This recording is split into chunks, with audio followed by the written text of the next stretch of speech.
Exacto. Pero es que yo he tenido la revelación en varias ocasiones, he sido así de afortunada, pero Claro. el ego me ha vuelto a traer. Claro. Porque a pesar de tener esas revelaciones en varias ocasiones de mi vida, no puedes estar ahí un tiempo, pero la revelación se va y luego te quedas que comprendes que hay algo más y es genial, ¿no? Porque es un buen empujón. Una pregunta por curiosidad, cuando dices revelación, ¿qué quieres decir? ¿Qué tú sientes que quieres decir con eso?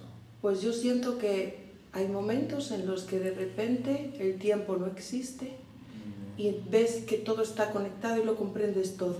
Comprendes todo, comprendes que no hay otro, comprendes es que hasta los colores son diferentes, todo es diferente, sientes los pensamientos, los dolores, la vida, todo a la vez, sin tiempo. Muy bien. Y es una cosa que no se puede decir exactamente. Claro, obviamente. Sin embargo, en esa experiencia de, digamos, revelación, si la vamos a poner de esa manera, tuviste una comprensión, se experimenta una comprensión que de alguna forma te hace ser consciente de la irrealidad de todo esto. ¿Eso es lo que tú sientes que sentiste? Yo siento que sentí que todo era lo mismo, que no había diferencia entre yo y nada lo que había fuera de mí. Muy bien. Sentí que yo era todo a la vez y a la vez nada, era como una conexión con el todo, donde no había emoción ni pensamiento, solo paz. Claro, sí. Obviamente ese estado de revelación no se puede sostener por mucho tiempo porque si no estarías aquí. Sí. Y entonces la mente quiere volver a de alguna forma a regresar a ese estado, algo ahí que... Sí, hay algo que quiere, que me empuja, pero a la vez el ego también se hace más fuerte. Porque Las experiencias del ego... Porque el miedo aumenta. Las experiencias del ego o las cosas que me suceden son más carnales. Claro, en otras palabras, el miedo es a desaparecer, a deshacer sí, este yo. Eso lo viví también. Ese es. O sea, en realidad cuando tenemos una experiencia como esa es como un atisbo de algo que va más allá, ¿verdad? Pero la culpa inconsciente es tan fuerte, esa resistencia es tan grande, que en realidad el miedo a regresar a mi estado natural, a recordar quién soy, es más grande que digamos, el deseo de unirme a eso. Que el deseo de unirme a eso. Entonces, y eso es lo que ocurre. Pero el dolor que se siente cuando se siente uno separado es lo que finalmente lleva a uno a esa encrucijada de decir, tiene que haber otro camino. Pues claro, eso es lo que tiene lugar ahí. Cada vez, al practicarlo, yo veo que cada vez se va como más haciendo automático. Claro. ¿Sabes? Más... ¿Me entiendes? Incluso me dio tiempo de ver mi todo. Claro. Que antes no me daba tiempo, porque antes ya me ponía, ¿me entiendes? Sí, te secuestraba la emoción. Sí, y entonces yo digo, bueno, pues si he podido dar estos pequeñitos avances, así es. En el futuro tendré más... En el futuro que bueno, es este no sé, momento, pero quiero decir que si en es el posible, futuro que es si este es posible. momento, ves la diferencia. Sí. De hacer tu práctica. Tú me lo decías en casa, me decías, yo voy haciendo la práctica y digo, pues observa en los pequeños detalles donde se abre el espacio de conciencia, donde antes simplemente una reacción en automático tenía lugar y ahora de repente es como que se abre un espacio donde puedes ser consciente de tu reacción, de que puedes elegir en ese instante responder de otra manera. Claro. Imagínate, qué gozo, qué libertad poder darte cuenta de eso. Sí. Porque muchas veces es lo que tú dices, mi vida transcurría en automático. Sí. El programa se hace cargo y es como, es así, te pasa como por encima. Sí. Y cuando empezamos con la práctica y con esa práctica del perdón, con ese retirar de significado, con ese no añadir contenido, de repente es como que en un momento dado ves que se abre un espacio y te haces consciente de ese espacio que antes no podías ver. Y ahí tienes acceso a una elección diferente.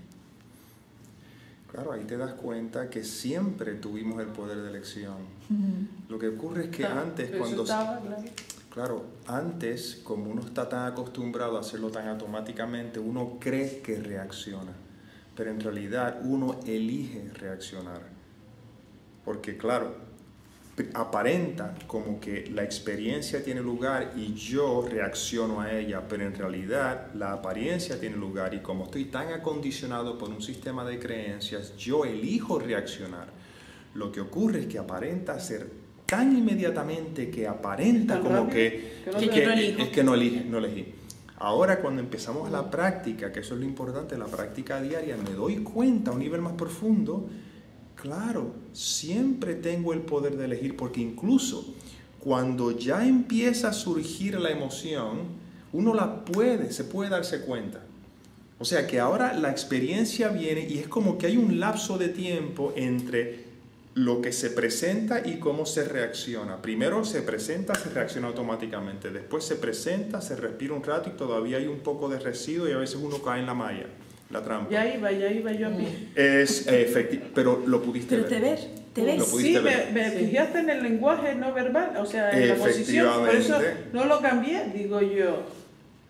Lo que empieza a ocurrir es que, y aquí es donde puedes ver lo que el mundo irreal, como quien dice, sin necesariamente ver como que las cosas desaparecen. Aquí es donde puedes darte cuenta que puedes ver un escenario teniendo lugar y por la razón que sea, pueda que quizá hay un poquito de movimiento, pero hasta que finalmente es completamente neutro, todo es neutro.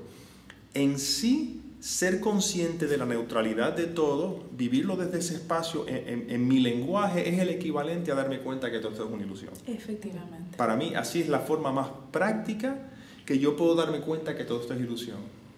Solo cuando yo reacciono a ello. Por eso es que creo que el doctor Kenneth Wapnick decía, de la única forma que tú sabes que algo es ilusorio es cuando no reaccionas a él, más nada.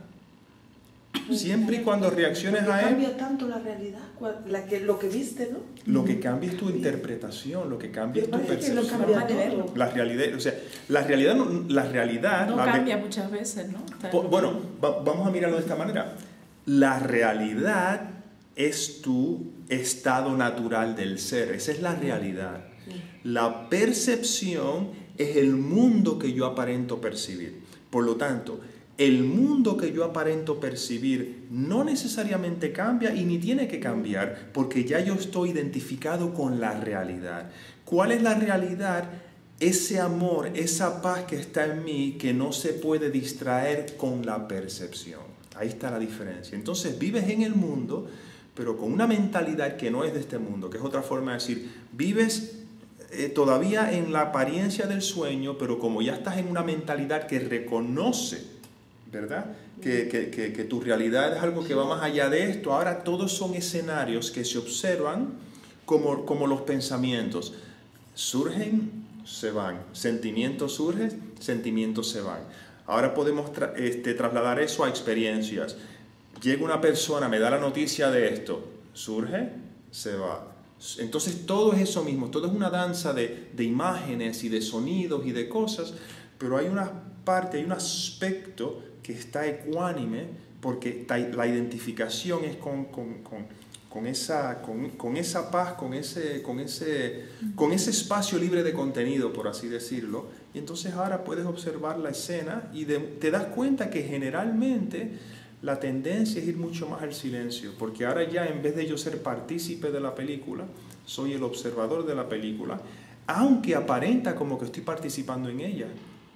O sea, la diferencia es que ahora yo participo desde otro espacio.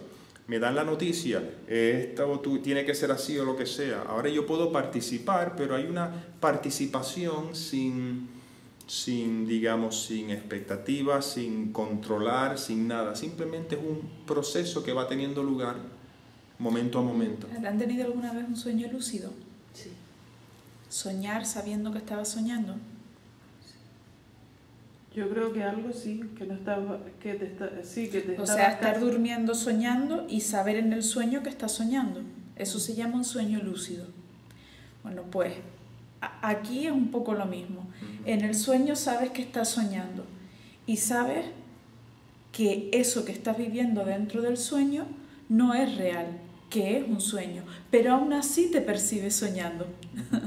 Entonces tú sabes que ese sueño no es la realidad y que tarde o temprano te vas a despertar.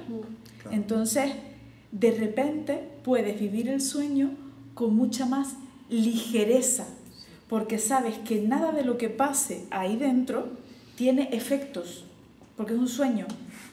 Entonces te puedes permitir como explorar y jugar dentro del sueño y hacer y vuelas o no, o te cruzas con alguien o no, o incluso puedes vivir o te mueres o te matan, o puedes vivir una escena, pero si ya estás lúcida en el sueño de que estás soñando, nada de eso tiene peso. No es como cuando estás soñando y no sabes que estás soñando y entonces alguien te persigue y tú estás angustiada con el corazón que te está dando una taquicardia y te está dando mientras sueña la taquicardia que te despiertas. Te llorando y todo. Claro, te despiertas totalmente identificada con eso que no era real, que es una pesadilla, un sueño incómodo. Pero es que era un sueño. Pues nuestra experiencia en la forma es un poco así.